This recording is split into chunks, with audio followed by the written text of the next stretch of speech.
Friends, summer వచ్చేసిందంటే మామిడికాయల season వచ్చేసింది. మామిడికాయలతోటి ఏం చేద్దామా అని ఆలోచిస్తుండే మామిడికాయ పులిహోర అయితే బాగుంటుంది కదా అని పులిహోర చేద్దాం అనుకుంటున్నాను. నాతో పాటు మీరు వచ్చేయండి. ఇక్కడ మామిడికాయనైతే ఇలా గీరుకున్నానండి.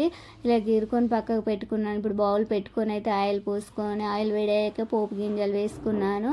ఇప్పుడు వచ్చేసి అయితే కొన్ని పచ్చిమిర్చి ఎండుమిర్చి వేసుకొని ఆనియన్స్ కూడా వేసుకున్నానండి. ఇవి బాగా ఫ్రై చేసుకోవాలి.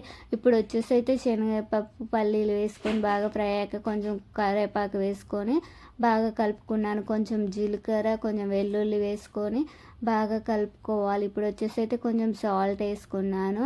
ఇంకా వచ్చేసి అయితే మామిడికాయ గీరింది తురుము అయితే వేసుకుంటున్నాను. మామిడికాయ తురుము చాలా బాగుంటుందండి. సమ్మర్లో ట్రై చేసి చూడండి. ఇది అందరికీ తెలిసిందే కానీ ఒకసారి నేను ట్రై చేసి చూద్దామని చేశాను. ఇప్పుడైతే రైస్ వేసుకొని బాగా కలుపుకోవాలి. బాగా కలుపుకున్నాక లాస్ట్ ఫైనల్ వచ్చి సాల్ట్ వేసుకోవాలండి. మామిడికాయ పులిహోర అయితే చాలా టేస్ట్ ఉంది. చూడండి, చూస్తుంటే నోరు ఊరిపోతుంది కదా. ఇంకేముంది, వీడియో నచ్చితే లైక్ చేయండి. Okay friends.